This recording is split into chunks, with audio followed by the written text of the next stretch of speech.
दोस्तों good morning. मैं CP sir आप सभी का स्वागत करता हूं। आइए आज हम कक्षा 10 की गणित में बहुत ही महत्वपूर्ण प्रश्नों के बारे में चर्चा करते हैं जो बार बार आपके एग्जाम में आते हैं। चलिए प्रश्न पढ़ते हैं। कह रहा एक ठोस एक अर्धगोले पर खड़े एक शंकु के आकार का है।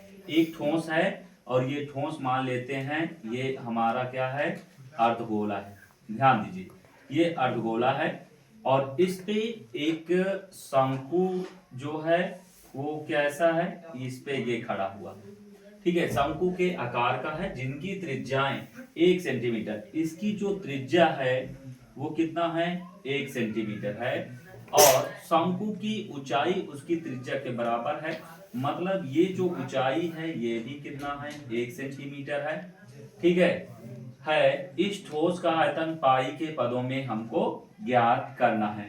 तो यहां से बेटा समझिए जो हमको दिया है शंकु वो सॉरी दिया है अर्धगोले, किसका, अर्धगोले की त्रिज्या।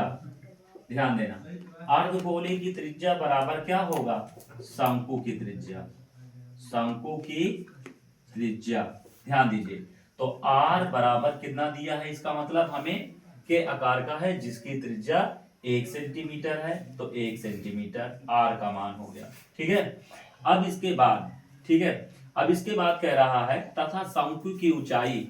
ठीक है शंकु की ऊंचाई, शंकु की ऊंचाई जो है वो बेटा किसके, शंकु की ऊंचाई जो है वो किसके बराबर है, शंकु की त्रिज्या के, शंकु की त्रिज्या के बराबर है। ठीक है, इसका मतलब h का जो मान है वो r का मान है तो इसका मतलब 1, तो h बराबर कितना हो गया, 1। h का मान 1 सेंटीमीटर हो गया।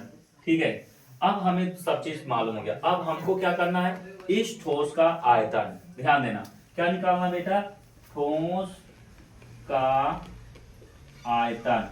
ठीक है, क्लियर दिख रहा है बेटा, ठोस का आयतन।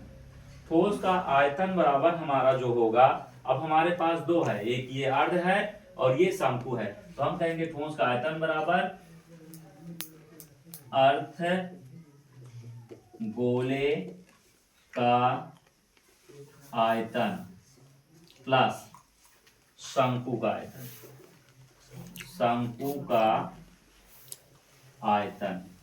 ठीक है, अब यहां से समझना क्या, यहां पर अर्धगोले का आयतन क्या होगा बेटा, 2/3 पाई r क्यूब, और यहां पर शंकु का आयतन है 1/3 पाई r स्क्वायर h, यही होता है।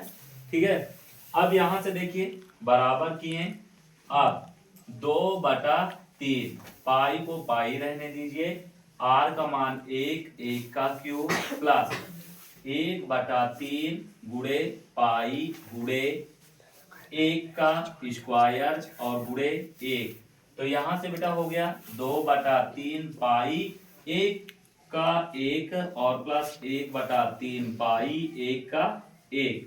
अब 1 से गुणा करोगे वही चीज आएगा, तो 2 पाई/3 प्लस यहाँ पर पाई/3। अब लासा कितना आएगा, 3, तो 2 पाई प्लस पाई।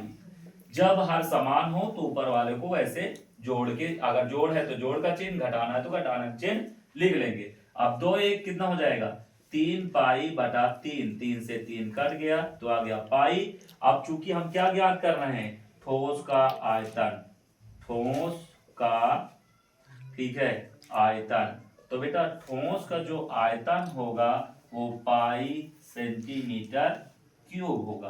क्या समझ में आया? यदि समझ में आया हो तो वीडियो को लाइक एंड सब्सक्राइब कीजिए और मिलते हैं अगले वीडियो में, तब तक